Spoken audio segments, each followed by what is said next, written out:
land and then look into that.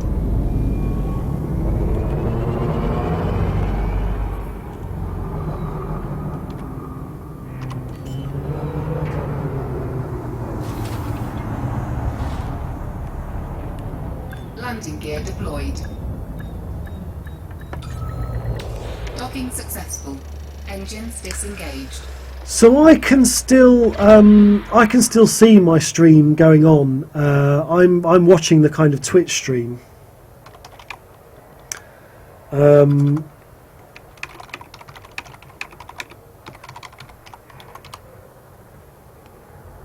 Sorry guys, I don't know what happened there. I had some reports from people saying that the Twitch stream had gone offline. I've got my own Twitch stream going on. I can sort of see it in the corner of my monitor and it appears to be working for me.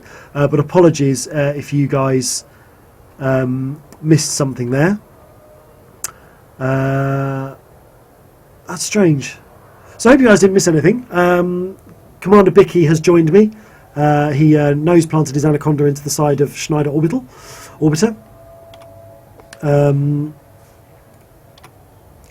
So yes, there we go.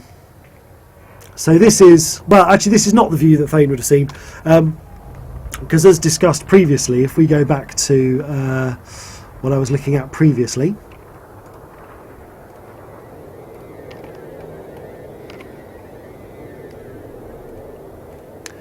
so this was what Commander Thane saw on his approach in 3245. Schneider Orbital obviously used to be an orbital ring, which must be, which, you know, maybe the station was old. In fact, you can actually see on this screenshot there is an entire section of the side of the polygon missing there for some reason. So maybe Schneider Orbital got retired and has been replaced in 3300 with a shiny new Coriolis, and maybe that wheel has now been stuck on another station somewhere else and is now forming part of another station. We will never know. So that's Schneider Orbital. So if you remember, so episode 1 of Escape Velocity, Thane has bills to pay. His ship is impounded because of oh, brilliant. Thank you very much. I'm being brought a cup of tea. Unfortunately, everybody, it's not in any Elite-related mug. Did you want me to put it in? Yeah, no, it's fine. Have you got a cup of tea? I have got a cup of tea, sweetheart. Do you want to come and say hello? Hello. No, come and say hello to people. Yeah. Go on then. Okay, so Thane is being joined. Thane has a... hello! Hello. You going to wave, everybody? Hello. Mwah. Right, go and play mummy. So yeah, oh, so I know you like being in the studio, sweetheart. Come on, let's go. I just put in my belly. You're just putting your wellies on, okay. There you go, little guest cameo there. Yeah, so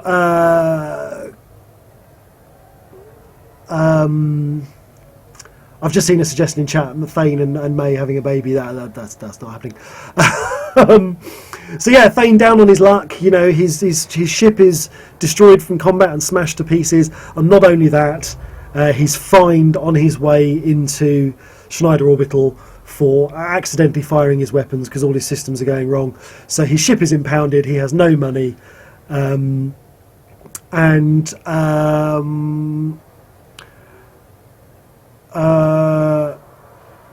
yeah, and this job comes up, which he can't really say no to, but the job is to take some a shipment of robots to. Do you know what? I'm dreadful. I actually can't remember. I can't remember if their intended target was Semi-S or Delta Bavonis. I have this vague memory that it was Semi-S.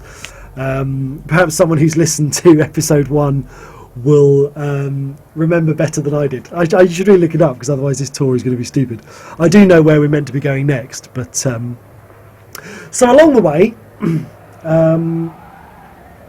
yeah, first episode is a good lesson on always having some reserve cash. That's a very valid point.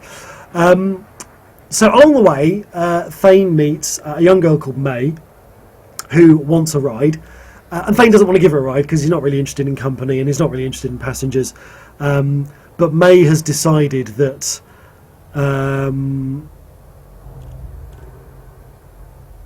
cheers, Ben.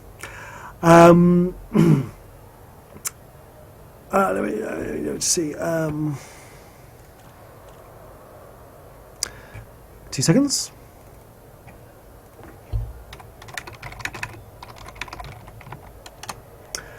May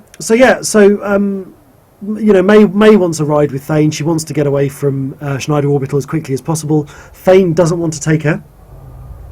So she sneaks on board Thane's ship. Now, back in the old Frontier Elite 2 days, obviously we didn't see what the inside of ships were like. We had no concept of how cargo was stored. But I had this idea about what a cargo rack... apparently we're $5 from the next goal. Obviously the Patreon notifier is failing because I haven't seen things popping up. Let's have a little look at that. I've got too many windows open.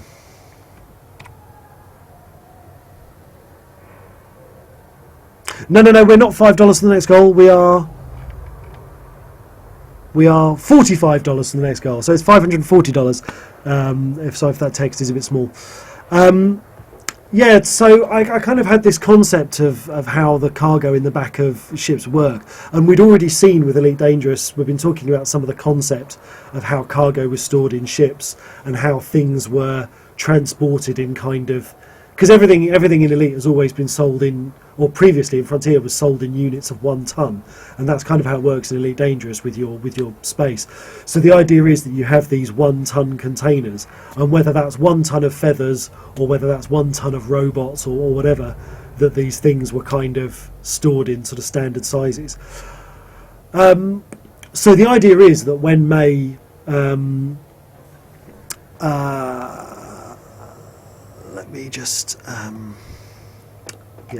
do this. So the idea is that the idea is that when May decided she wanted to sneak on board the escape velocity, the ship, that she actually unloaded one of Thane's cargo containers. Now, for those of you that never played Frontier Elite 2, you carried your fuel for journeys as cargo. So it's not like Elite Dangerous where you have your kind of your fuel tank and your reserve fuel tank. In Frontier, every time you went to hyperspace, it would remove a ton of fuel from your cargo bay and use it to drive the engine.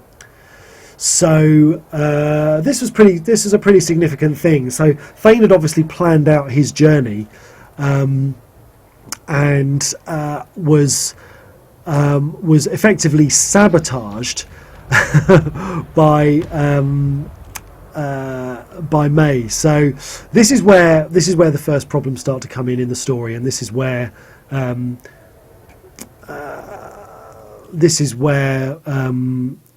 we see some of the kind of drama come into it. And I'm joined now by Ben, Mr. Edelweiss. Let me just make sure you're alive. Hello. Greetings, Commander. Hello. Let me just. Hopefully, everyone can hear you in the chat. If people can't hear what Ben's saying, do let me know, and I will double check the mixer.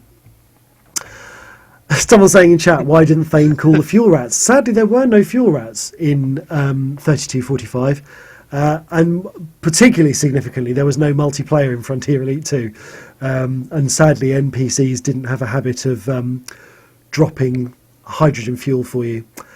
And I'm going to confess, I'm going to honestly confess to one slight... I made escape velocity as faithful as I possibly could to the way Frontier worked. But there were certain things I really wanted, and that was that I wanted May to be unloading hydrogen fuel. I wanted Thane to be able to fuel scoop, because that was a thing in Frontier Elite 2. But unfortunately, the engines in Frontier which gave me the jump range that I needed for the plot didn't. Basically, the Merlin needed a military drive. Now, military drives ran on military fuel and produced radioactive waste as a byproduct. So there's a reference when May after Thane goes to hyperspace, there's a reference to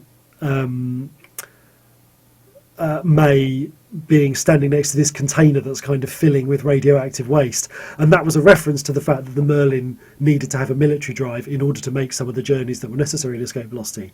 But I had to fudge it because I wanted Thane to be able to fuel scoop, and if I recall, someone could correct me, but I remember from my play tests of Frontier that I don't believe you can fuel scoop with a military drive. So that is my confession. I think that is possibly the one and only bit of Frontier Elite 2 tech that I bodged for the series. So apologies for that, but it's just an interesting little fact. So Ben, how are you doing? I'm doing very well, just recovering after suddenly realising the EV website hadn't been updated for about 3 years. Yeah, I know. I kind of not kept on top of that. I created this job list of things I needed to do, things like in advance of the Chaos Reborn Kickstarter and in advance of the EV Patreon, and actually updating the Escape Velocity website. Do you know what? It didn't even occur to me until I got a shout out in the Frontier newsletter on Friday, and I suddenly thought, oh no, they've signposted everyone to the Escape Velocity website, and it is woefully out of date. No. It's at least now mentioning the Patreon page, and it's got links to Season 1 and Series 2. Yeah, that's cool. That's cool. So yeah, thank you for joining me. And are you sort of on your way to?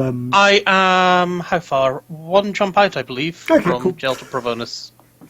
So yeah, and it was interesting writing the beginning of Escape Velocity because I had this idea about doing an Elite audio drama.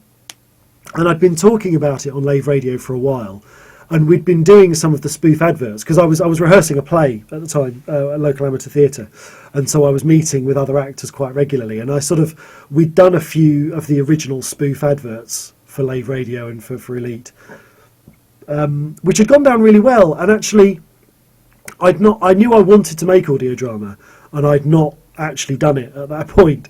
And after I did a couple of the spoof adverts, I realised that I had all the equipment I needed in order to make an audio drama. And actually, that was going back. I mean, that was a huge step for me because I'd wanted to make audio drama, and I think in the back of my mind, I'd been putting it off because I'd been looking for a project which I wanted to do, and I'd been thinking about a couple of different things, and nothing seemed like a particularly good fit.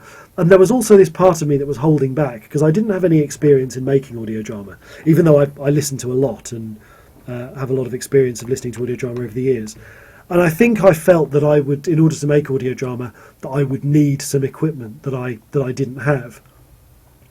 And actually making those spoof adverts was a real eye-opener for me because it made me realise how much I could do with the equipment I already had. I didn't need to wait for this perfect situation where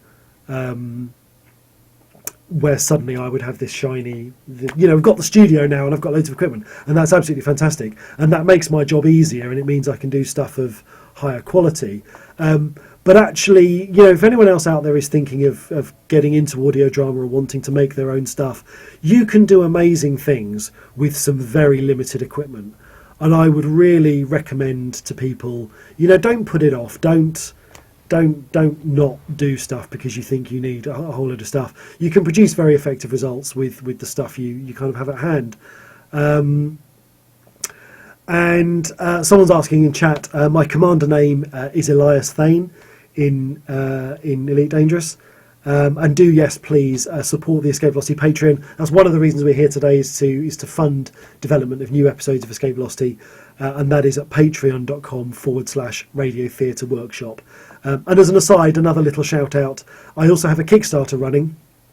I'll probably talk a bit later about why these two projects and the funding has come up at exactly the same time. But I also have a Kickstarter running at the moment for audio fiction based on the game Chaos Reborn. That's an official product. It will eventually be released as a commercial thing, but you can get on board with the Kickstarter and get loads of exclusive backer rewards at tinyurl.com/chaos audio. But yeah, I really wanted to make audio drama, and those adverts that we did for Lave Radio really opened my eyes to the fact that actually I could probably produce something with what I had. So episode, I'm one of these people, once I get an idea in my head for something that I want to do that really works, I just go for it. I mean, I don't sort of, I'm not someone that's very good at sitting down and planning things.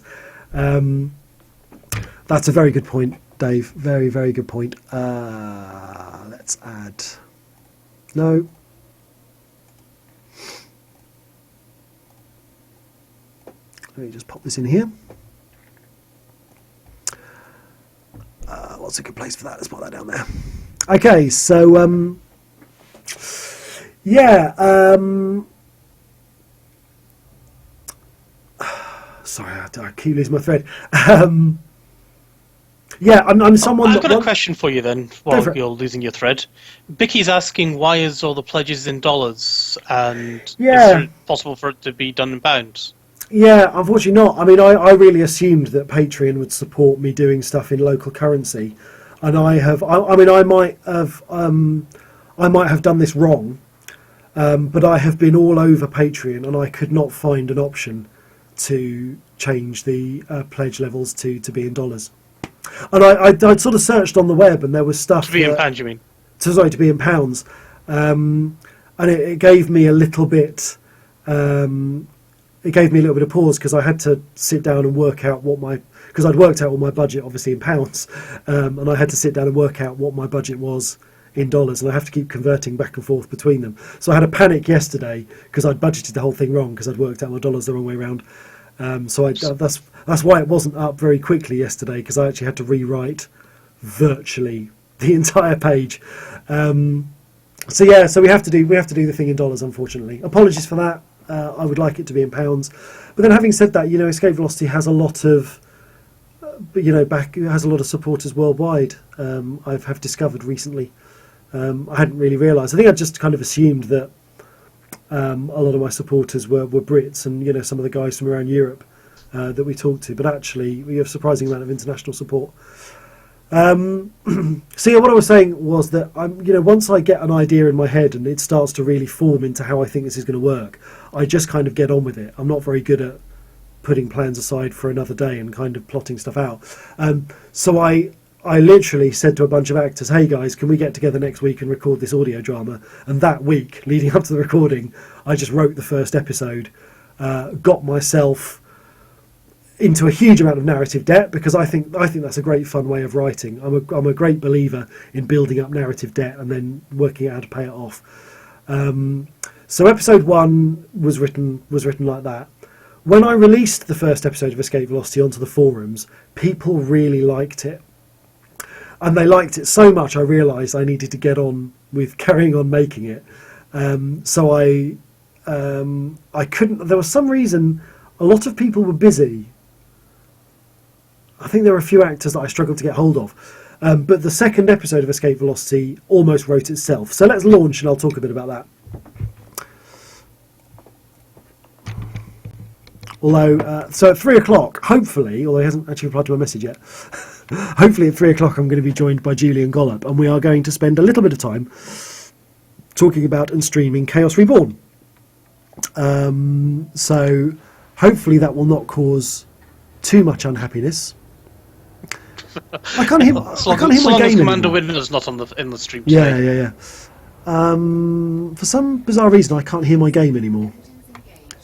Can you hear my game, Ben? I can't hear your game, but I've had to mute your stream, otherwise I'd be getting feedback. Yeah. I didn't know if you could hear it kind of over Skype. Oh, brilliant! Another backer there. Thank you very much, Gary Jeffrey. That's fantastic. Okay, I need to not look at the OBS window when I'm trying to fly, because there's a very slight delay on it. That'll be awkward. Someone says Ben's drowned out. Oh, bloody hellfire! Is that Bicky? that could be me in front of you. No, that was Bicky. That was very close. I nearly got anacondaed. So Thane takes off. May is in the cargo hold. Now, one of the things that's interesting about Escape Velocity is that because it's based on Frontier, in Frontier you had to have a life support pod for your cargo bay. Otherwise, someone said I forgot to refuel. I did forget to refuel. Never mind. We'll do it as we go. One of the things about Frontier was if you had live creatures in your cargo bay and you didn't have life support, when you went to hyperspace, they all got turned into animal meat. And I've got friend requests. And the funny thing was, I needed to have this situation where May's life would be in danger in the cargo bay, but not in such danger that she would be instantly turned into sirloin steak the moment he went to hyperspace. So I had this idea that Thane had a life support system for the cargo bay, which keeps sort of flesh intact. But that actually maybe he'd turned off the heating and the oxygen to save money. Oh, someone's saying fertiliser. Maybe you're right. Maybe it was fertiliser, wasn't it? Not animal meat. I could have sworn it was animal meat. But yeah, you're probably right. So Thane is on his way to deliver these robots. And I was just in the process of looking up, because I need to have these things in front of me, otherwise I will get them wrong. So I'm just going to look up the script and make sure that I'm right about Thane's destination. So I'm actually going to open up the scripts. I now must confess, I'm sounding really unprepared here. I did actually go through my script and make a document containing all the locations I need to visit for this stream, and I can't find it. I cannot find it on my computer. I have searched and searched and searched, and whatever document I have saved this thing in, it has just vanished. I have a funny feeling that actually I saved it in the notes portion of my script project. So let's just have a little look in here.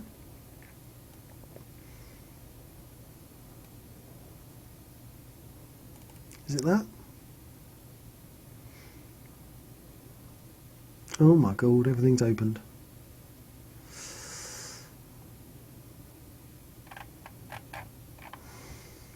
Okay, I'm going to show you this actually, because this is quite interesting.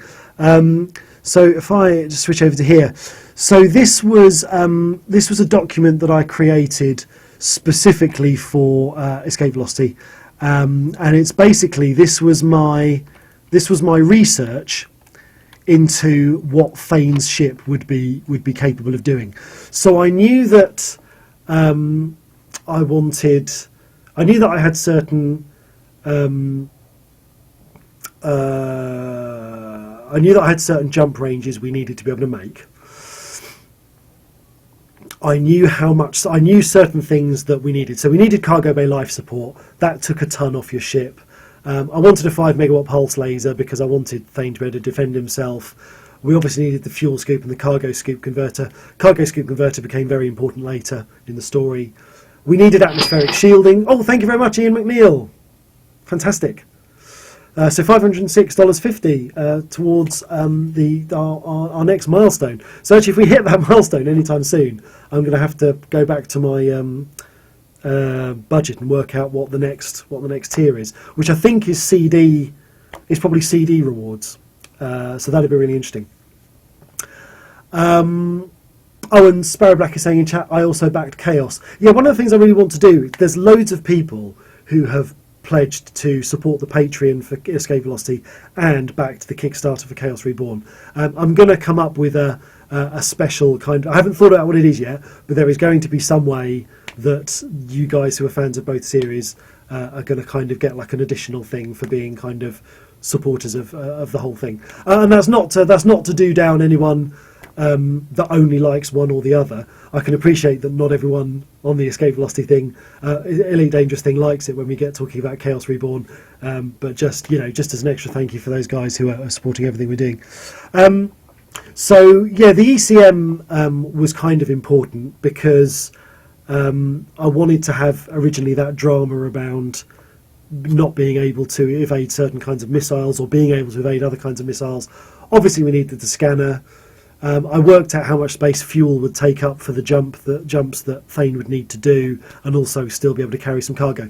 So actually, this is all stuff that was kind of going on, and I made some notes later for how much space we'd need if Thane was going to upgrade to the passenger cabin, which Kurlek he gets his passenger cabin in Series 2, and the Class 2 military drive, was in case we needed to go any further, and I needed to expand things. So that's quite just a little behind-the-scenes document for you guys there. So let me just work out. You can see this as well. I'm not particularly secretive. So here are the scripts. This is Celtics that I use to write. It. So these are my radio series notes. So this was where I went through the Gazetteer, and not just the Gazetteer, but I looked through the game and I looked at some of these systems. TextPad's going to embarrass me now by popping up a thing saying I haven't got a license for it. So I made a few notes about these different planets because, like I say, I wanted to plan Thane's route and I wanted it to make sense. I quoted here, "Unlawful discharge of a weapon is not permitted here, 600 credit fine." I wrote that down because I wanted the guy in orbital traffic control to say exactly the thing that comes up when you do it in the game. So that's that. Hopefully there's nothing secret in here. Here's my tour. Yay, I found it. Fantastic. Unfortunately, what that doesn't tell me is it doesn't tell me where Thane was meant to be taking these robots, which is the thing I've forgotten. So if we just fire up episode 1. Now, at some point today, I'm going to be doing I'm going to be auctioning off the scripts for Series 2 of Escape Velocity, but I also still have this very first script, and I'm going to show you this because I was talking the other night, people say that antiques are more valuable when they have mistakes on them. The original printed script of Escape Velocity Episode 1 was so hot off the press, I hadn't even called it Escape Velocity then. Originally it was called Adventures on the Frontier. I changed the name, partly because Tales from the Frontier was going to be a thing, and also because I didn't realise that there was an anthology of stories that was produced for Frontier Elite 2 that was called something very similar. So I changed the name. And actually, I was joking the other day, if I'd known that because of interdiction, people were going to see the words Escape Vector so often, I'd have called the series Escape Vector. Because that way, every single time you got interdicted, you would get an advert for my show. That would have been brilliant. Sorry, Ben, I'm not letting you talk at all, am I? It's all right. I'm just kind of here to basically stop anyone in open being nasty to you. No, that's cool. That's cool. So, yeah, and I think there are a couple of other... Sorry, go on. Do we have time to get to Myola before Julian shows up, do you think? Because it looks like it's I'm gonna look at it. I'm gonna look at it. Let me figure out. It's about I just 100 want to light years know. away. Yeah, I just want to know where Thane was meant to be taking these robots. So you can all see my script here. There's no secrets, and as you can see, there is nothing in here yet that says... Oh, there is a thing that says Season 3, Episode 1. I started thinking about it. But like I say, I've been waiting to see how today goes before committing myself to scripts. So where does he want these? Where does she want these robots to go?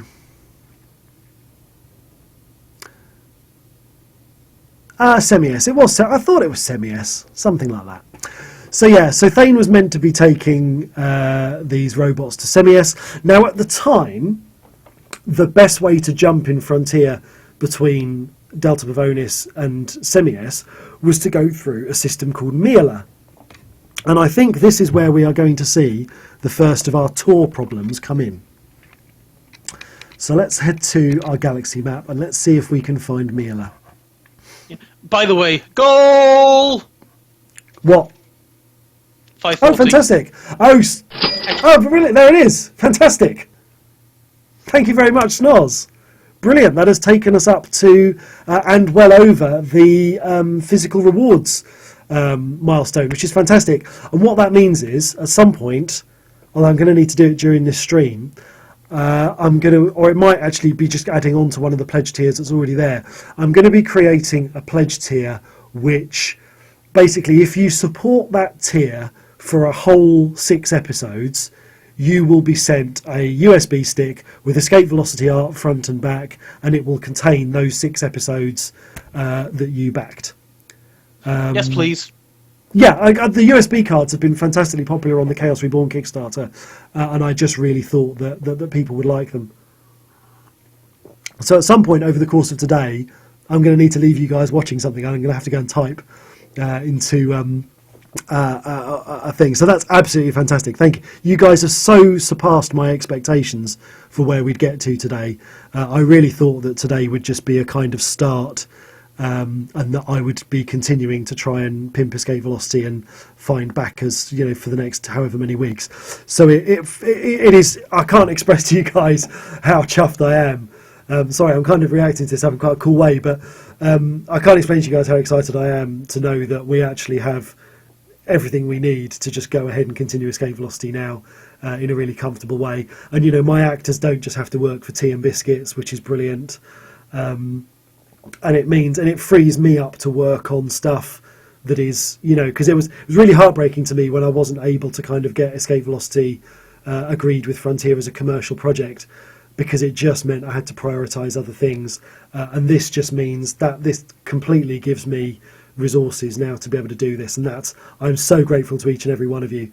Thank you very much. Now, do remember, I haven't said this in a while, do remember that the support level for Patreon, so this is per episode. So for those of you that have backed in at a sort of lower dollar level, that's great. I hope you're going to stay with us for the entire run of the series. For those of you that have gone in and backed at a really high level, it's not the same as Kickstarter. The idea is that you back on a per episode basis, but there is absolutely nothing wrong with pledging at a high level for one episode and then dropping down. So people are saying, but oh right, okay, yeah. People are chatting stream. So anyway, Mila, we were looking for Mila. I'm going to be joined by one of my actors later.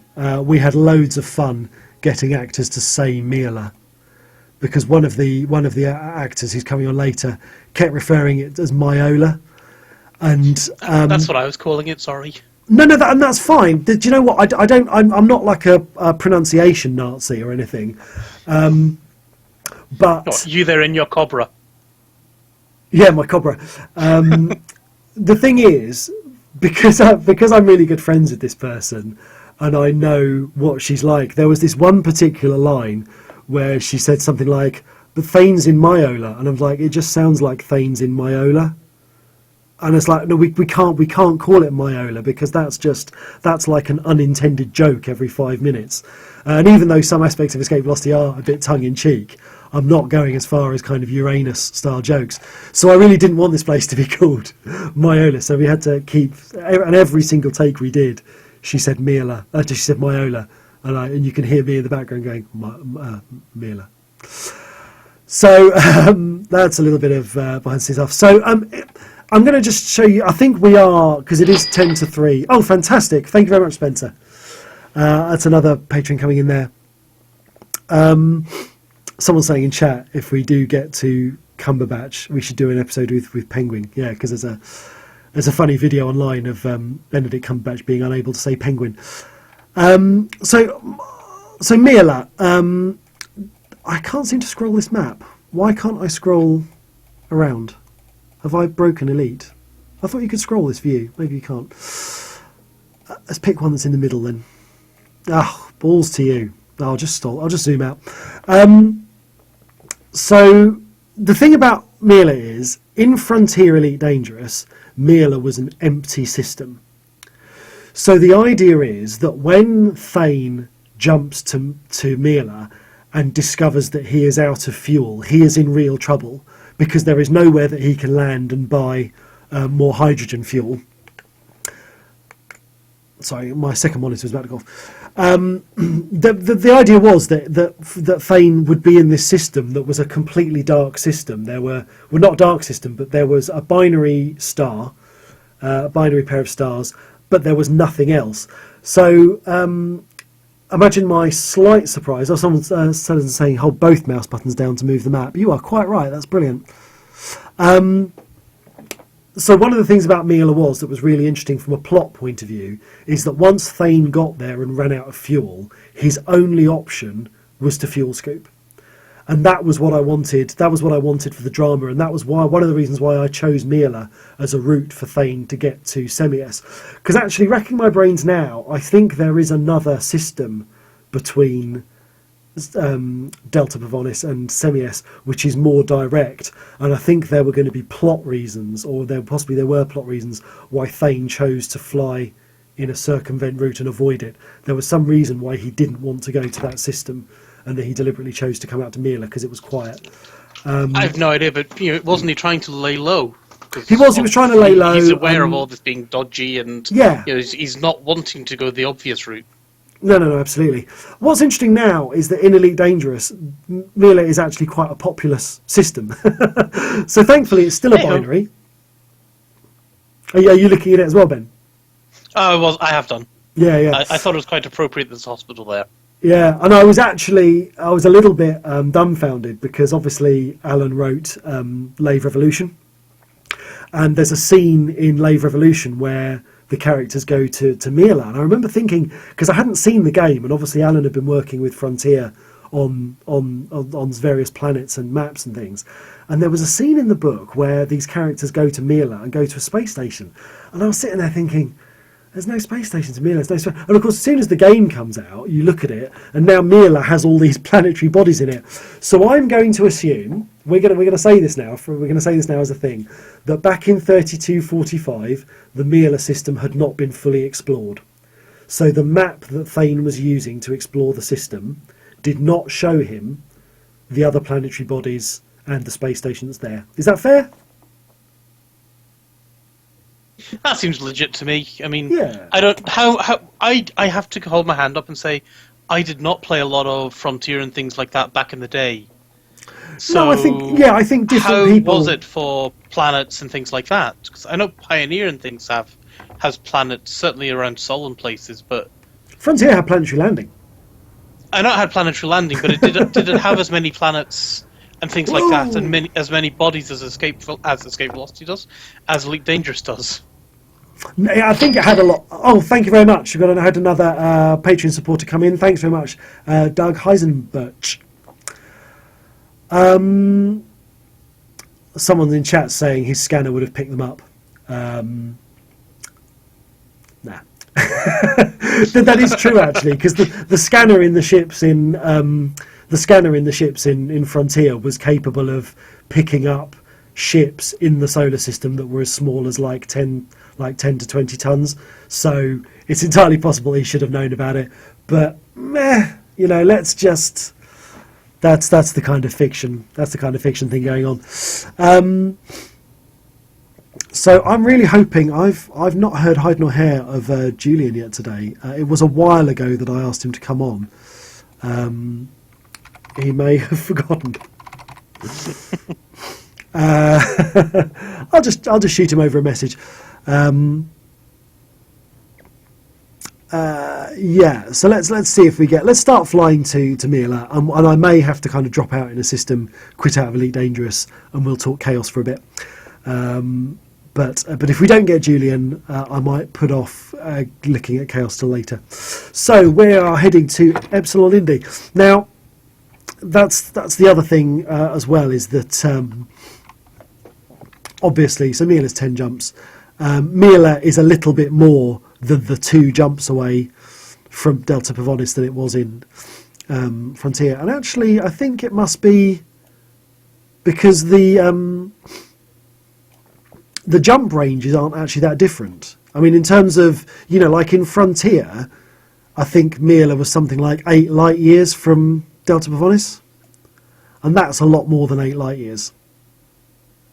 It's 100 light years. Well, we're about 100 light years, but I'm guessing... Let me just scroll out of the map. It looks like we're going up quite a bit. Yeah. Yeah, we're going up quite a lot there, whereas we are going up. Things in Frontier were a lot more squishy. Yeah, absolutely. And the other thing is, he was on his way to Semius, so it'd be interesting to see if Mila is still on the way to Semius. It really, it really isn't. It's really, we're going to be flying very much in the wrong direction. But let's go and do it anyway.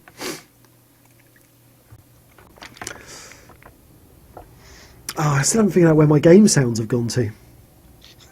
Is Skype doing weird things? So ready to jump when you are. Yeah, is Skype doing weird things with my audio again? So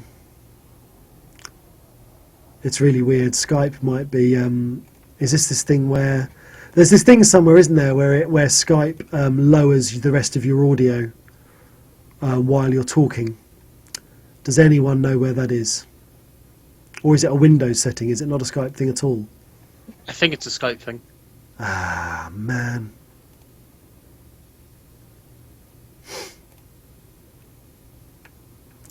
Yeah. That's really annoying. Never mind. People know what Elite sounds like, don't they? They should Right, have we're going to heard. jump. Frameshift drive charging. Oh, I can still hear it just a little bit. It's just gone very quiet. That sounds like Skype doing its thing. Yeah, although someone says Windows setting audio properties.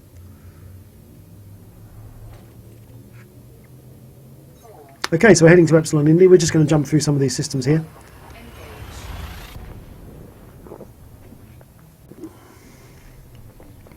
So I'm keen to, I need to break the Twitch roughly every 2 hours.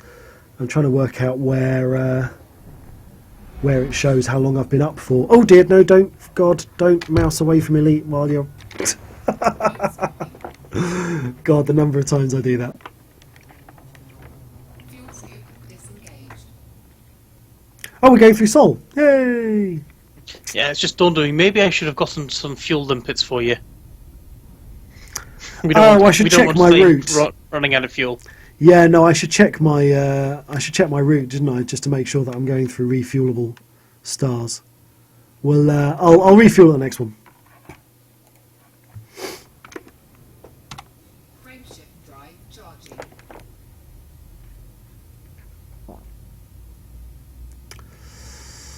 Also, without the sound, I can't tell if I'm overheating. So do let me know if I'm too Apparently, near Bicky a... has limpets. Bicky has limpets, fantastic. 2, 1, engage. Is Bicky on Skype? Can we bring him into this? I don't have him on Skype. I don't know if he is. Okay. He'll have to let me know.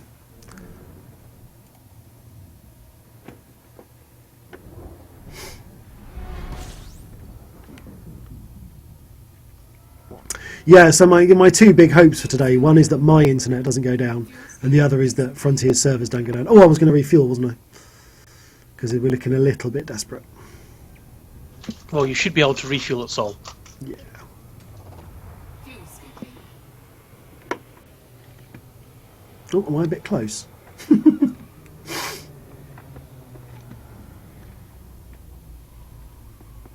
Just a word of advice: when you're jumping with people, don't go flying off into the black when everyone's chasing up after you, because then we'll spend another 10 minutes chasing after you to get back Oh, into sorry. the wake. I've not led a wing before. I've been following wings, but I've not led one.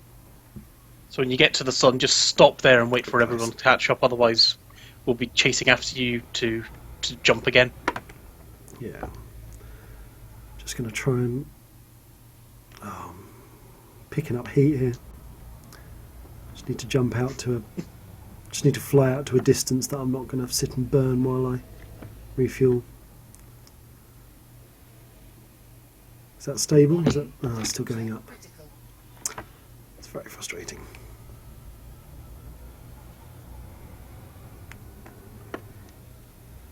You just need to pull away a wee bitty. Yeah. Is that holding at 80? I don't mind holding at 80%. 80% is fine. Yeah, that's fine. I was doing some fighting the other day in the sun for one of the community goals. Oh, yeah. And basically I was chasing down somebody, and it was a white dwarf, and my hull temperature got up to 500%. Oh, really? I how was were you very, not very just destroyed? I died. I was dying, but I was like, no, I'm going to kill this guy. He has to die too. And I was like, he was down sort of low, I was down low, and I was like, come on, you're going to come out and get it. But unfortunately, I died first. And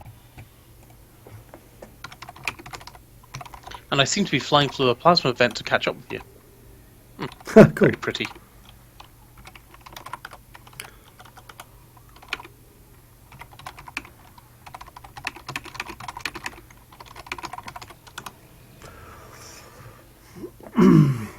I've extended the invitation to Vicky. I'm probably going to get loads and loads of Skype requests now, but I've sent a message to Vicky to add Hold My Kidney on Skype.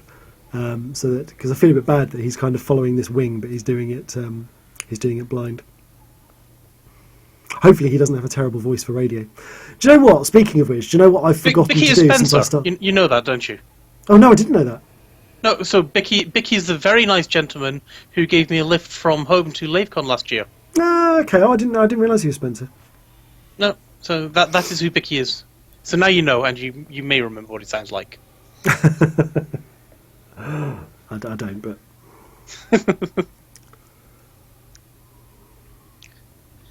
Who is also in charge of the Google Plus community.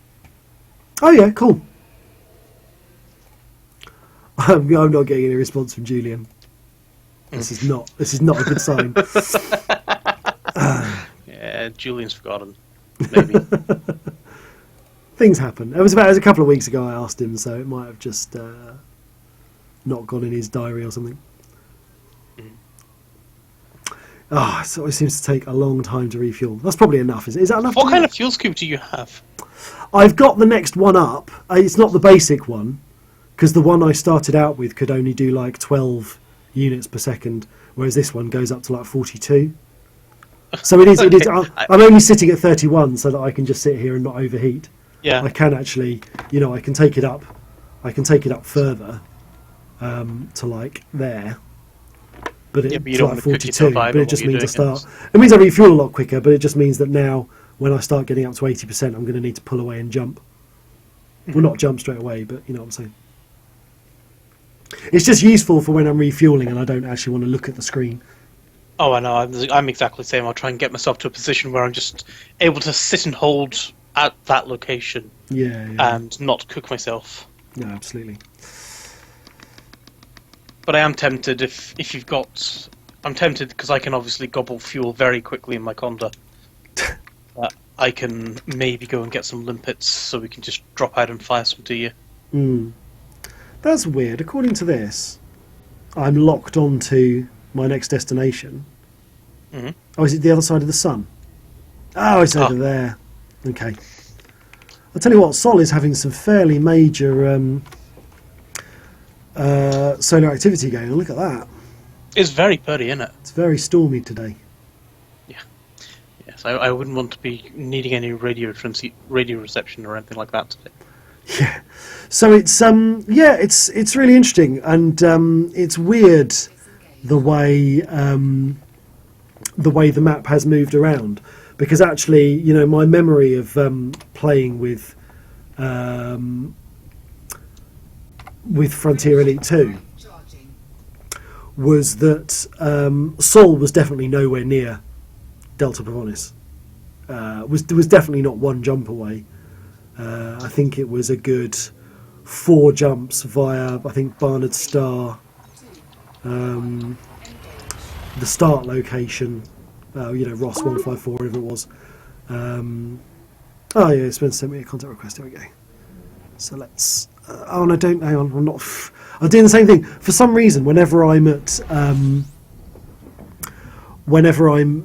in hyperspace, something always happens that makes me tab out of the Elite Dangerous window. This is why I crash into stars That's so much safe of the time. enough to do, so long as you remember to reset your throttle. Or safe-ish to do. I'm not sure if it's my joystick, but if I throttle down during hyperspace, the game doesn't acknowledge it. So when I come out of hyperspace, I'm still at full throttle.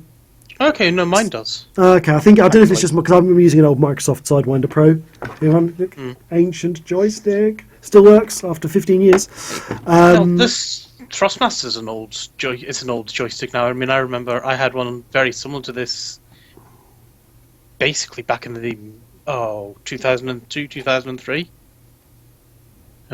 Back when I used to play a few flight sims. Cool. So I'm just trying to add Spencer in here. Are you there? Sounds like a Spencer. Are you there, Vicky? That is me. Hello, welcome. Hello. How are we doing? Someone saying I used to own. Is that Hober Mallow? I used to own one of those. Yeah, I still think the Microsoft Sidewinder Pro. I still think it's a great joystick. It was good at the time. If anything, I actually slightly regret at the time I didn't stump up for the force feedback version, and the force feedback version of the Microsoft Sidewinder Pro was an amazing joystick. It was the same build. Excuse me. It was the same build, but the force feedback in it was amazing, absolutely amazing.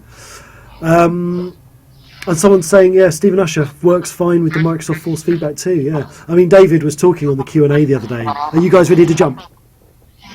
Yes. Cool. David was talking. I'm in Galileo getting things for you, Jarvis, so I'll catch up. Oh, okay, all right.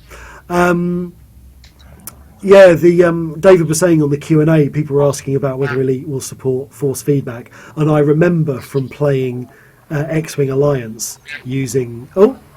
Oh, sorry, I thought that was I thought it was an error. Oh yeah, Bicky, can you, if you're listening to the stream, can you mute it? Yeah, I remember playing X-Wing Alliance on the Microsoft force feedback joystick, and it was absolutely amazing.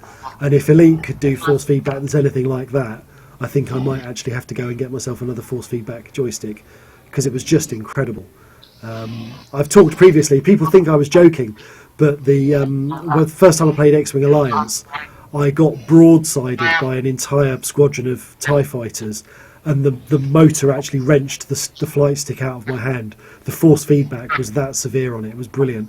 And I remember getting into a loop, and I actually had to use both hands to pull the joystick back to centre, because the ship. Wow, was can you just imagine that if you prang off a station or something like that? It'd be amazing. I would absolutely. I mean, I've always really liked force feedback, and some people think of it as gimmicky, because when you have like a PlayStation DualShock controller, you just get. It's not. We're not talking about rumble.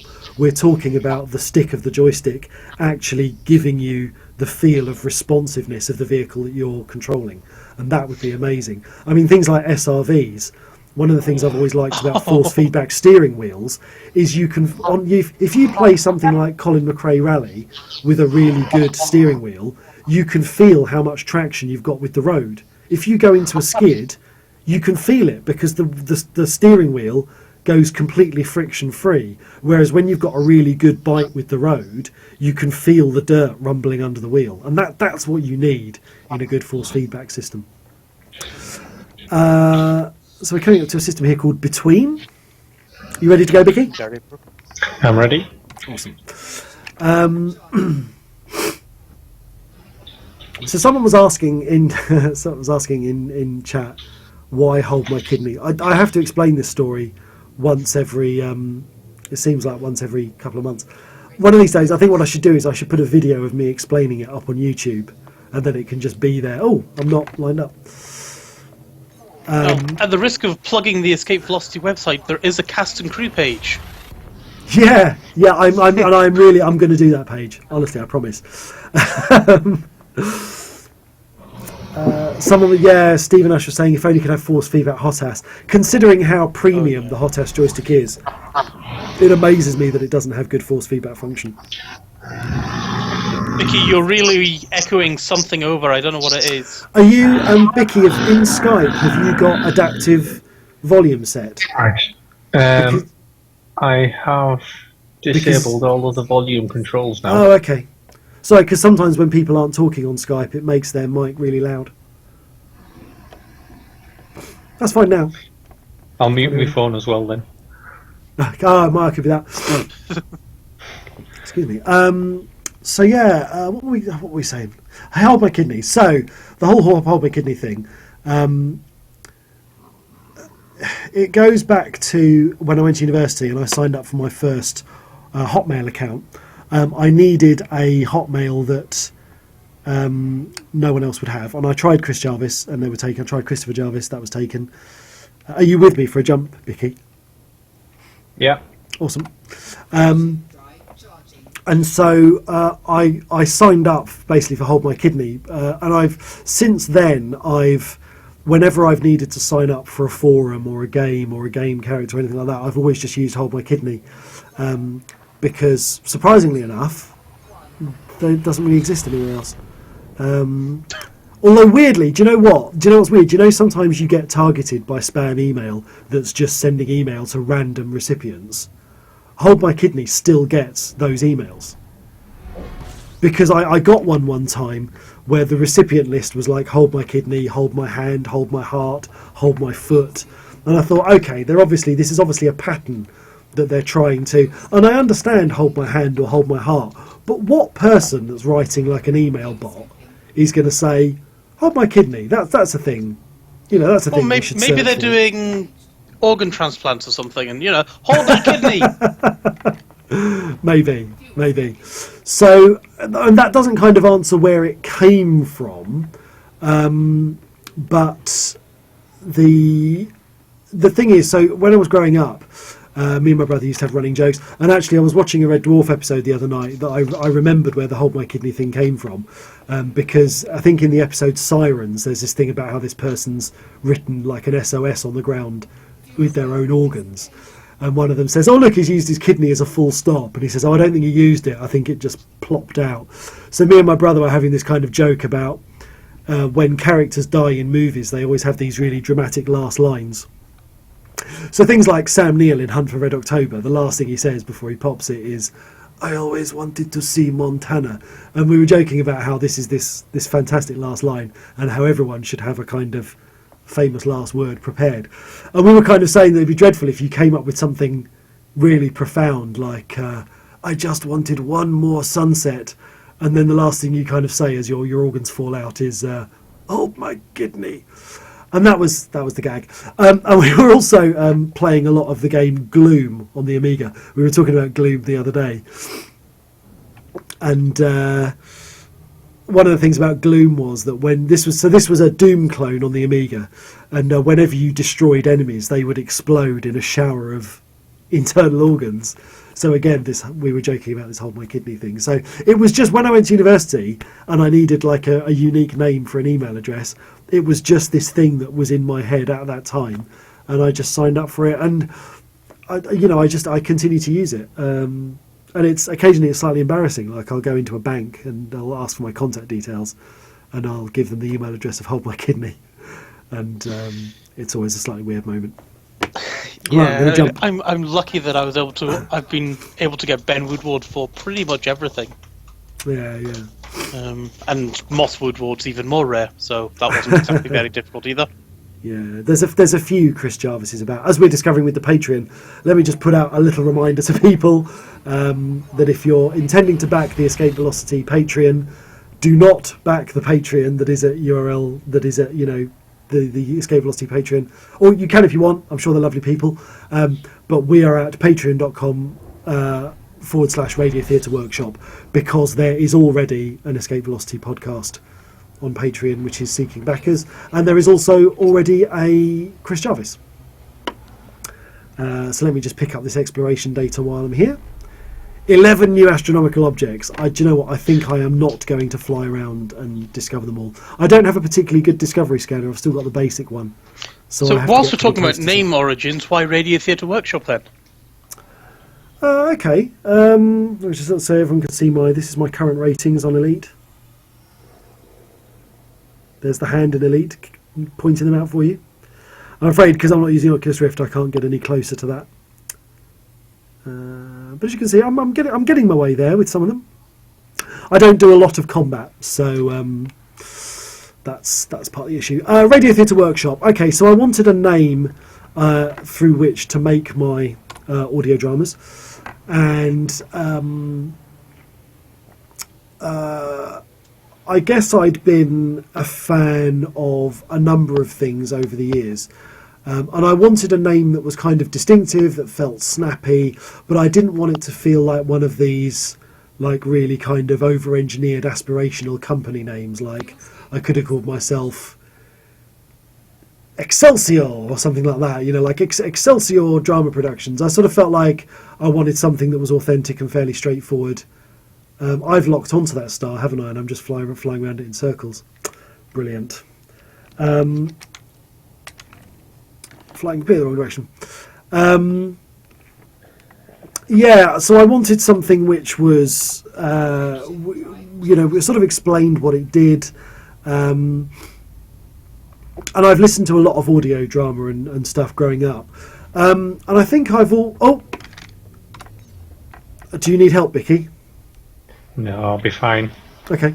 Shall I wait for you? No, I'll I'll wait just for you. run from him. You keep charging. Yeah, that's fine. I've just taken my hyperdrive charge off. I'll wait for you to get back to Super Cruise.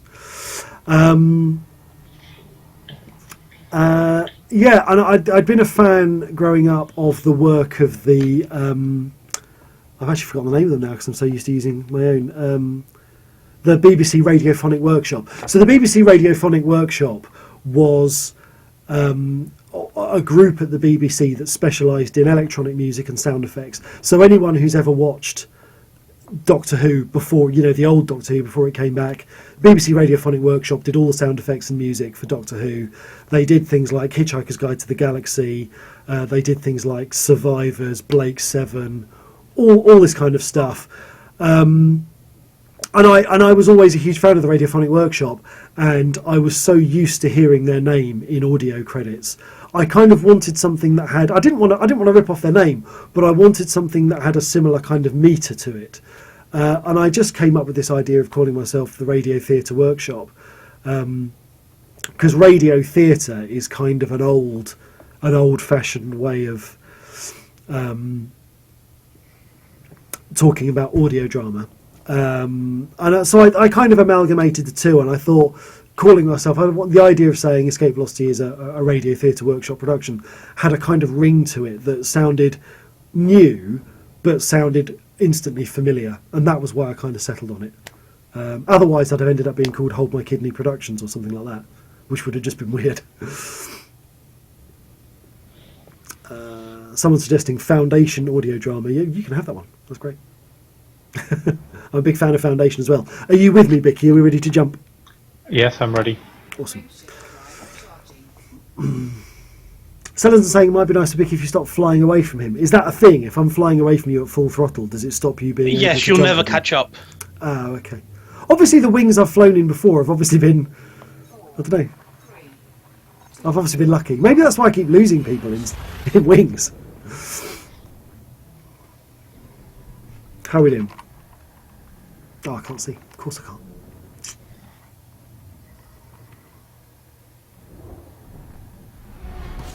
I have a fuel transfer controller and 20 limpets now. That's cool. In case I lose Just track. in case. 2 more jumps to Mila. Let me know when you guys are ready to go, and I will hit the button. Fuel skip disengaged.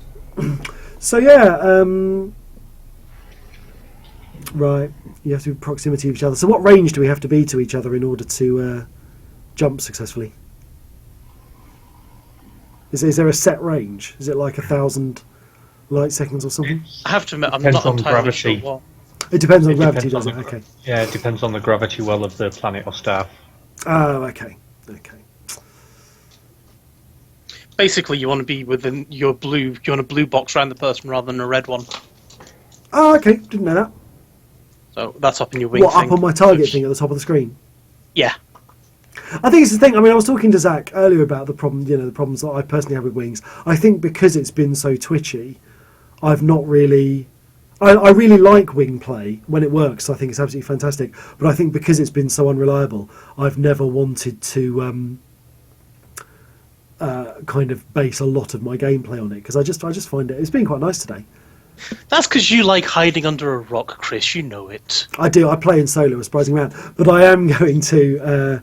I'm going to start this Escape Velocity private group, and I will be flying around in my Escape Velocity private group a lot. And people who are Patreon backers. This is the thing I need to check with Frontier. I had this idea because a lot of Patreon, a lot of people that do stuff through Patreon create kind of private areas for their backers to hang out. Oh, I see you. Drive charging. And I had this idea in my head that I wanted the people that support Escape Velocity on Patreon to be able to kind of hang out with me in various places. And I thought, oh, that's great. We can have like an in-game group, and people who support Escape Velocity can come and fly in this group, and we can all kind of role play together, and people can do kind of Thane spotting and take photos of him and all that sort of stuff. And then it suddenly occurred to me after the Patreon page had gone live yesterday that actually, if I'm saying that people can only be part of the Escape Velocity group if they back Patreon, is that a problem? Because obviously Elite Dangerous is Frontier's thing. We're not an official product. Yada yada yada. I don't want it to be seen that like people are buying into a private, because that's really not what it's about. I'm not selling space to a private group on Elite Dangerous. But what I do want is to be able to have a group for people that are supporting escape velocity.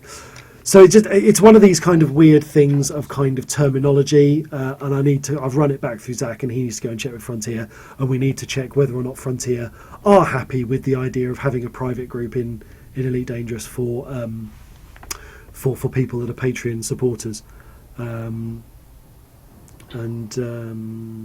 Yeah.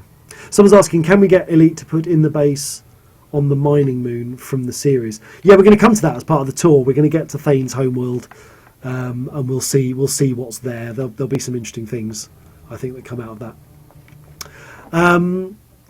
So yeah, I don't know what you guys think about that. I mean, like I say, in my head, I wasn't kind of selling anything Elite related, but once I saw it written down, I kind of thought, I'm not sure that's right, or I'm not sure Frontier will be happy.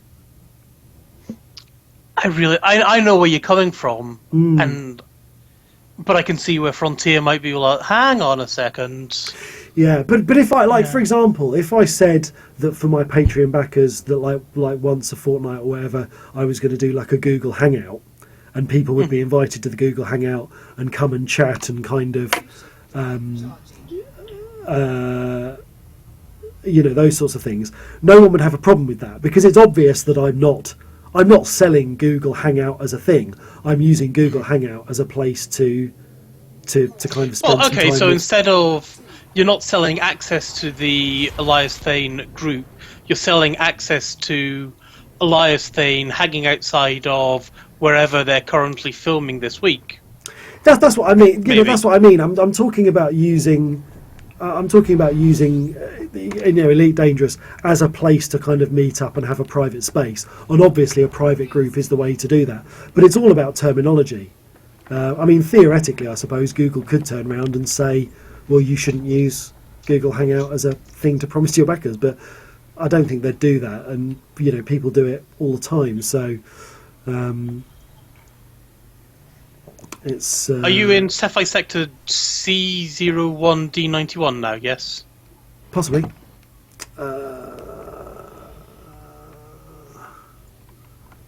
Yes. Let's just have a look. Yes, cheers, Vicky. Yes. Oh, John Whitehouse is catching up with us. Oh, awesome. Or at least John Whitehouse is in my system. Warning. Okay, cool. I thought I had a connection with. John Whitehouse is on my list, although he's not showing up in local. But I suppose he's not local to me, is he? No, he's not. He's in. I was a couple of systems back from you. Yeah. But I saw him just as I was jumping off. Okie dokie. Right, let me just slow down a minute. Are you ahead of me now, Vicky? I think you must be. I can't see you, gents. What are you in? Are you in this system now? I'm now. I think I'm just going to catch up with you in Miola, not Myola. yeah, absolutely. And hello, John Wires. So I'm kind of really hopeful that Frontier will be okay with this. Not least because obviously the Patreon page is now live, and I don't want to have to change pledge levels that people have already supported. But also because I just think it'd be really cool to have, people, if people really like Escape Velocity, to be able to come into a group that they know the character from Escape Velocity is going to be flying around in, and who knows, maybe Thane will wing up with you and help you out with whatever you're doing. Maybe you can convince him to take on a job, and that's my real hope for it, because I want there to be this meshing between people's gameplay experiences in Elite Dangerous and Escape Velocity. And it'll be interesting as well, because obviously you'll be flying around with Thane in 3300, so don't be surprised if he is temporarily very quiet about what he's been doing recently. So we are now in Mila. When in Escape Velocity, when Thane and May found themselves in Mila, there was absolutely nothing here. It was a binary system. There were no places to stop and refuel. Since then, we have the wonderful Harris Hospital,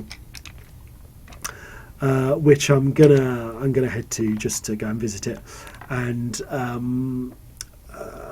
if we're talking cross-fiction stuff, I don't want to spoil Lave Revolution for anyone, but there's stuff that happens in Lave Revolution at Harris Hospital. Maybe you mute your Twitch audio for a couple of minutes, and I'll talk about Harris Hospital's role in Lave Revolution.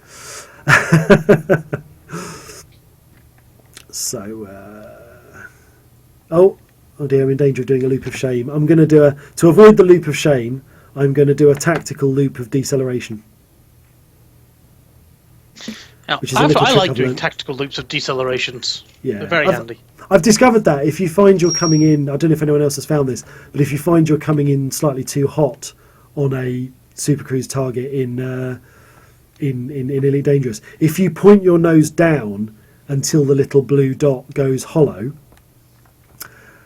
when you bring your nose back up, you'll have slowed down a lot, much more. It's weird. It must be a bit of an exploit, but for some reason it causes you to slow down much more than just throttling back. I just see it. You're using basically the planet's gravity well to decelerate you. Maybe, yeah, maybe. Yeah, I don't see that as an exploit or anything. It's just you're using the planet to slow you down. Yeah. Now this is the point. It's this point here when I start getting down into the distance. I'm not sure how much I can start gunning the throttle back up. I seem to spend an awful lot of time looking at this view. I am sort of keeping my eye on those little blocks in the corner, and I'm gradually edging my throttle forward a little bit. So I think now I can just full on throttle, and it won't hurt me. Yeah, although it doesn't help that you've got the thing saying slow down, slow down, slow down. Yeah, ignore that. Yeah, exactly. We don't care. Oh, you just kicked me out of the wing. Did I? Yeah, it says leaving No, wing. at least- Why is that? I don't know. The wings dropped. Oh, joyful.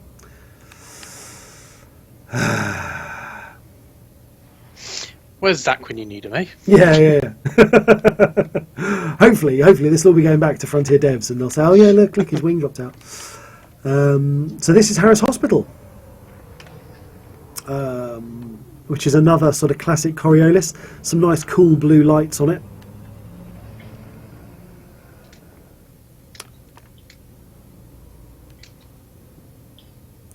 Now Right, I I've am invited you obviously, gents to the wing again. and I am completely the wrong side of this station. Which way is it rotating? Let me get my head around it.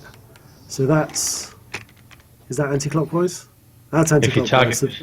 target the station, Yeah. it'll give you a pair of arrows. I know the arrow is slightly on the wrong side for me. I couldn't quite see it, but yeah, the entrance must be down here. Another nice thing that if I try to approach the station from planet side, and then you usually wind up at the front of it as well.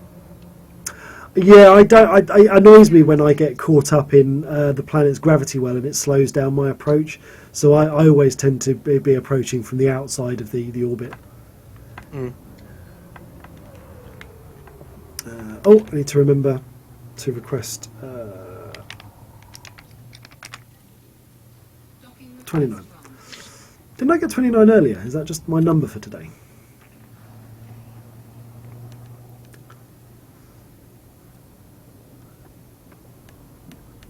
Whee.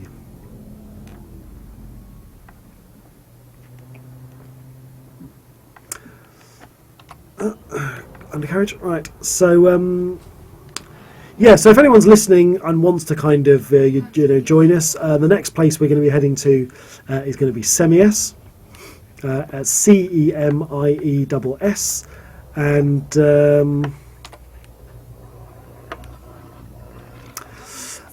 yeah. So yes, so when Thane and May were in Mila, there was nothing here, but now thankfully we can stop off, we can refuel, we can get fixed.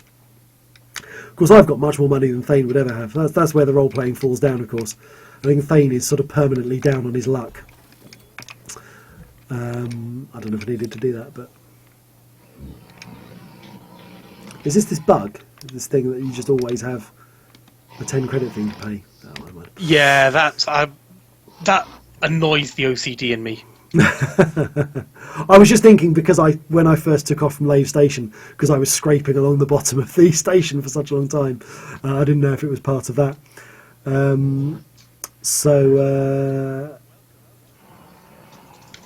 Oh, John Whitehouse has joined us in local. So are you guys local now? Can we? Do we need to try and Yes, we've recreate this been wing? trying to invite you to the wing, but you've been ignoring us. Ah, balls. Let me send text chat and see if I can rejoin your instance. Is that going to deliver that?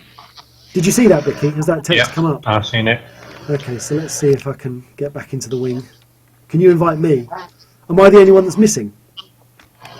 Yeah, Becky and I are in the same wing. Oh, okay, I see you now. Yeah, there we go. Right. And it looks like John Whitehouse and Stephen Oh. Usher have joined us as well. Thank you very much, new backer on Patreon. So yeah, for those of you that have joined us recently, we are using Patreon today to support ongoing development of Escape Velocity. We have already met our initial milestones, so I'm hoping that people aren't slowing down because I've run out of milestones. I know what the next one is. The next one is... and thank you very much, Norman MacArthur. Do not be fooled by what the on-screen notifier says. The on-screen notifier is not very good and only really tells me when people have pledged. The actual values that it comes up with are largely incorrect. So yeah, we are using Patreon to fund ongoing episodes of Escape Velocity. Do support that. I'm going to be putting up a new stretch goal if I can find it. Vicky, you're echoing everything again, mate. Let's just bring this up and see what our next thing is. So I believe, let me just check my maths because I may have got this wrong. Okay, so I'm going to try and go into Patreon now and try and see if I can edit it.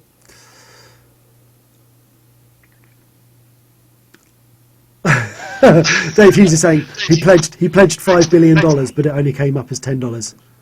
That's all right. I will take your $5 billion. That's fine. So the next one should be. I'm gonna be screwed if I get this completely wrong. Oh, I've got to type loads. So let's put this in. This is. It always seems like a lot of money, and then I have to remember that it's.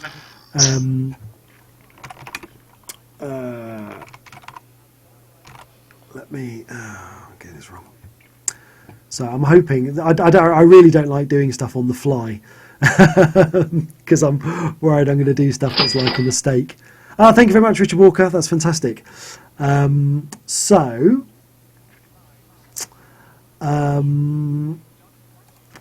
What's that times that? 230. So that's 570. So 7. These are because of the whole dollars thing. This is coming out as And weird. remember dollars, yeah. Yeah, absolutely. So CD rewards. Just a quickie.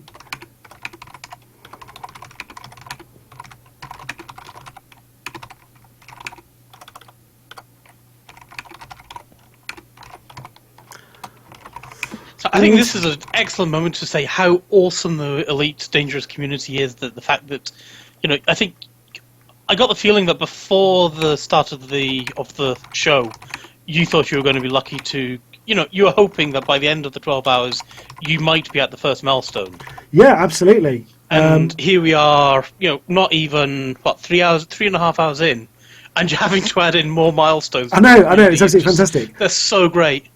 And I'm actually worried because I've only got one more kind of milestone that I've actually worked out the practicalities for, which is kind of really bad because I'm thinking that actually I should have thought bigger. Maybe I should have thought about what else we can do with. I mean, obviously all this money is going into making Escape Velocity great. So it's not like people who are pledging that aren't going to get cool stuff.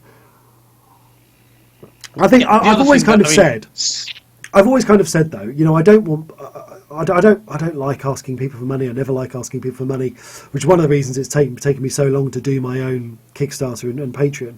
But you guys are so fantastically generous, and I've always said, I would rather, if we get this thing up to this tier I'm going to put in is actually $770. I would always rather 400 people gave me $2 than like 10 people gave me $300. Do you know what I mean? I kind of, and I'm always It's just not sustainable. Yeah, but I'm always overwhelmed with kindness. I've got one particular backer on the Chaos Reborn audio Kickstarter. That's tinyurl.com/chaos audio for anyone that would like even more audio drama from me. But I'm not going to say who they are. But they've backed that Kickstarter they've just given me a ridiculous amount of money to support it. And I kind of there's this part of me that's like, oh God, no, don't do that. You know, I always feel bad when people are really generous with me. And I kind of feel the same for this. You know, I don't want people to be going in.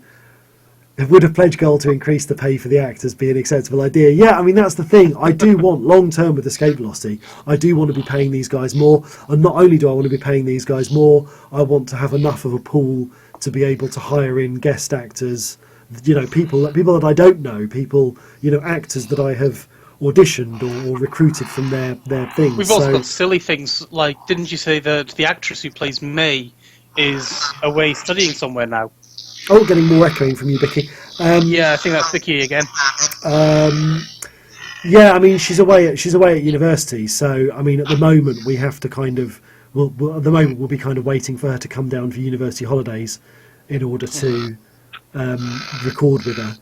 But yeah, it'd be nice. It'd be nice if we had. It'd be nice if we had enough of a kind of petty cash thing to just be able to kind of run her down for the weekend to record if we needed to or anything like that. So in a champagne limousine, I'm assuming. Yeah, absolutely. If only, eh? Yeah. So let me just put this in. So I'm going to put this up there. I'm kind of hoping, I'm relying on the fact that my my maths, as I left it on the spreadsheet, people who back 2 episodes at a certain level will get a CD. Box sets also available. Confirmed. Okay, I'm going to stick this up here. So I've put in another milestone, $770. That is a level at which it is kind of practical to actually start doing CD runs. And I was actually slightly surprised when I was looking at,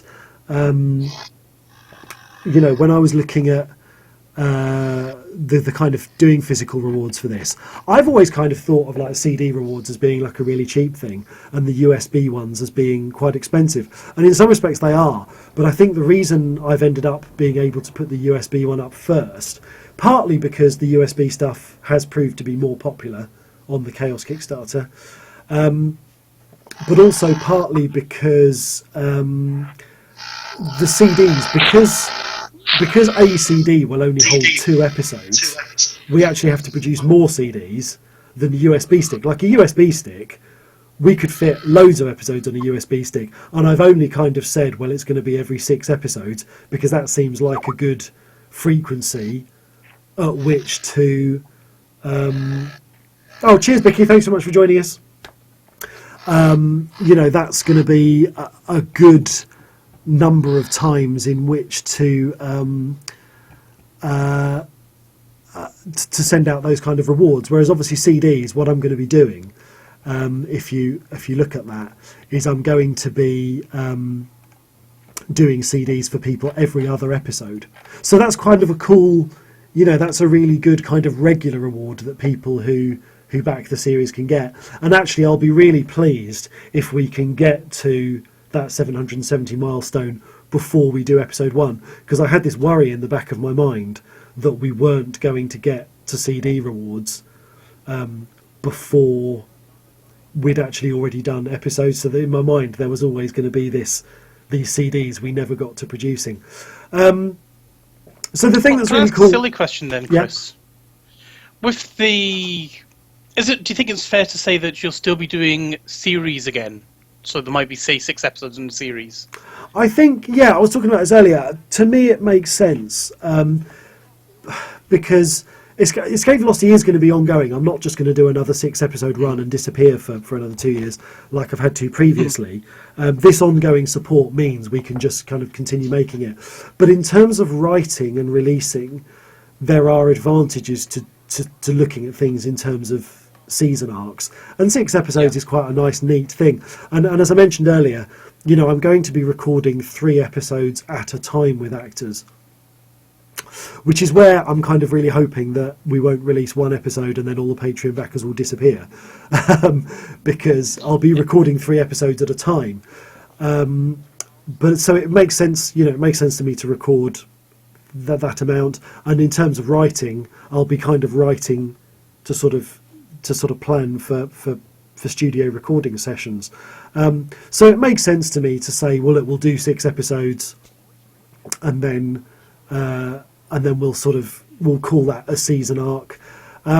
But as everyone who's listened to Escape Velocity up to this point knows, it's not like when I get to the end of 6 episodes, everything is resolved. There will be some things that wrap up after 6 episodes, and there will be other things that don't wrap up after 6 episodes. So I need to the other thing I need to do is change my Patreon notifier in OBS to understand that there is a new tier.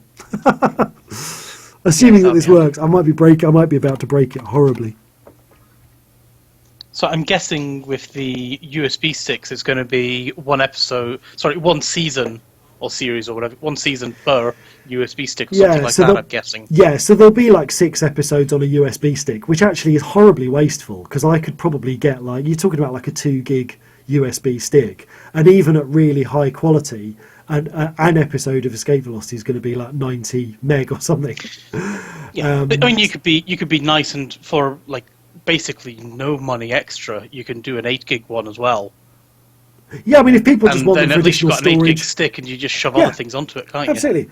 And I'm gonna, all these other things that we're going to be creating for this, like the behind the scenes videos and the kind of Twitch behind, all that stuff that we do over the course of episodes, all the brilliant content that you guys fund us making, that's all going to go on the USB stick as content. And one of the things I'd really like to do as well is to actually put additional stuff on there. For people, let's give you guys a nice view while we're talking. Is to actually create additional content that will be kind of like USB stick only sort of stuff. And again, that's not to be kind of exclusive or sort of elitist about anything. But actually, it's just about kind of creating extra content and saying thank you to people that have backed things at a particular level. But because the other thing that'd be quite nice as well that I want to sort of do is to have season based artwork for those USB sticks. So each one that gets produced, each USB stick gets produced, will be a different run with slightly different stuff on it. And I think I know what my next milestone needs to be, because I know roughly how much it would cost me to get an artist to produce some original Escape Velocity art, like a piece of art that represents a series. So I might like to have a look at a milestone, and the next milestone up, what I might probably look at is how much it's going to cost me to get an artist to do that for a series run. I've got a particular friend who's an artist. He's even offered to. He really likes drawing. He'd really like to draw spaceships. So what I've said is I'd really like a Merlin drawn in the style of the current ship art in Elite Dangerous. So looking at how the ships currently look in Elite, and saying what would the Merlin look like if it was now in Elite Dangerous. That's something I'd really like to do. That'd be quite interesting to hear. Yeah, I might look at that as the next milestone up, as be to say, well, look, if we get to here, that's enough money over the course of 6 episodes to hire a professional artist to do that for me.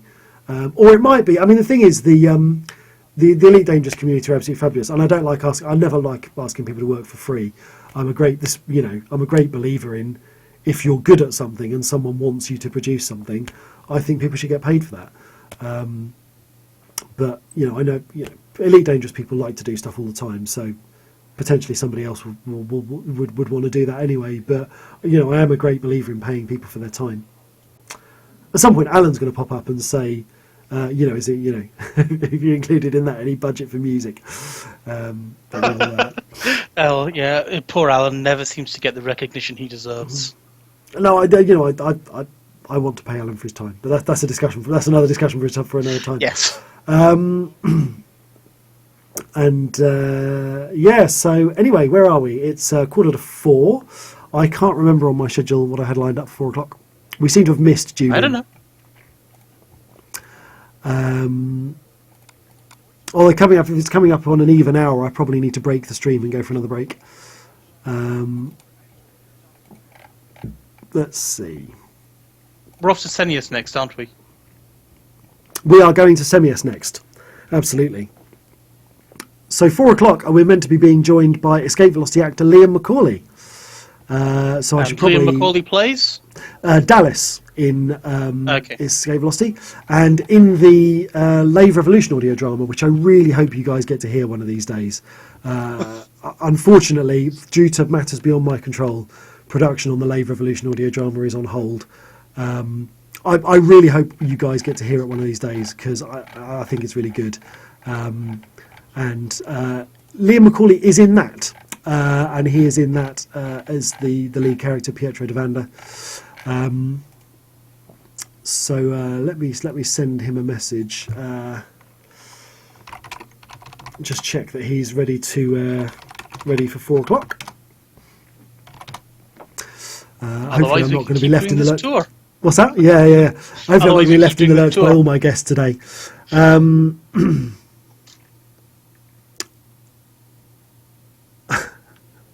I've no idea what is going on in Twitch chat. A I well-known think they're swatter talking for about Crash newbie Bobbleheads. whose most glorious noggin wobbles with grace or beauty. That's lovely. Yes. His shininess, indeed. Yeah. So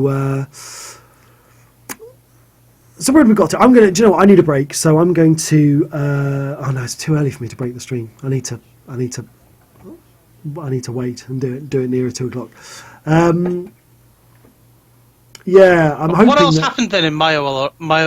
Sorry, well, they Viola, nearly died. I mean, this apart is the from- thing. This is the Yeah. thing. So because Lave Revolution is the only ED book I don't have. Couldn't find it in Dead Tree format. Yeah, Stephen. There's obviously there's current problems going on with Lave Revolution's sort of status, particularly in terms of physical books. Certainly, I know the ebook is available, and in terms of physical books, I couldn't tell you about that. And I'm not getting a massive amount of response from Liam at the moment, so I might try Facebook as well. my guests are making me nervous today. I'm glad you're here, Ben. We don't want to have to do this whole 12-hour stream solo. Well, having said that, do let me go, Ben. Do let me know if you need to go at any point. Oh, I've got messages on Facebook. So I'm just looking at the moment on the Elite store for Elite Lave Revolution. And yeah, it just looks like it's ebook there. Yeah.